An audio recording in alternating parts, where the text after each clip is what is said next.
Okay, so I don't know if you still need help with this one, but I figured I would go through it anyway, just in case.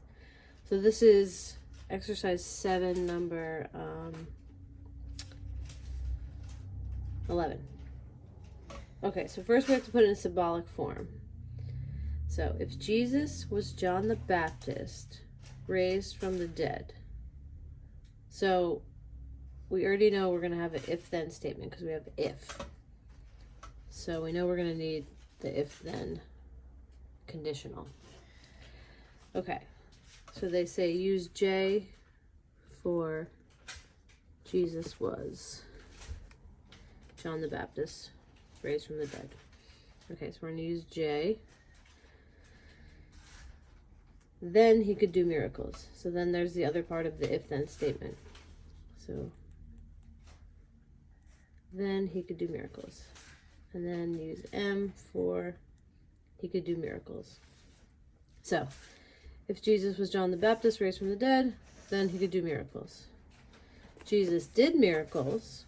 So all we need to put here is M, because he did miracles. So he was John the Baptist raised from the dead. So is really saying therefore, because it's like the conclusion. Like, if all this, therefore, he was John the Baptist raised from the dead. And we're using J for that.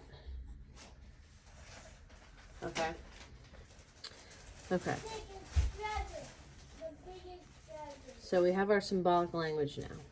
Now we're just going to plug in our trues and false combinations. So we only have 2 variables, so we only need 4 columns. So J, we're going to make true, true, false, false. And then I just always do the rest of the J's first, so there's no confusion.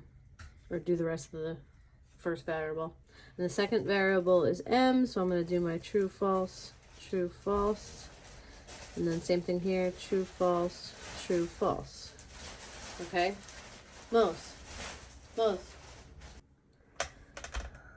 Okay, so now we just have to look at our conditional. So the rule for that is that the only way it's false is when you have a true and a false, and then the rest will be true. So let me get another color pen here. Okay, so now I have red. So true and a false is going to be false, and these are going to be true.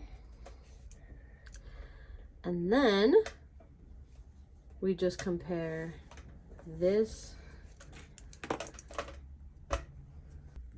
and then this is our conclusion. So this is kind of like, this is a premise, this is a premise, this is our conclusion.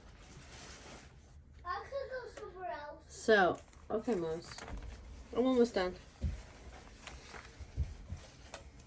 So the only way it is invalid is if we have true premises and a false conclusion. So we look at our columns. We have true and true is true, so that's valid. We have false, false is true. We have true, true, there we go. So right here, we have a true and a false. So true premises, false conclusion, invalid.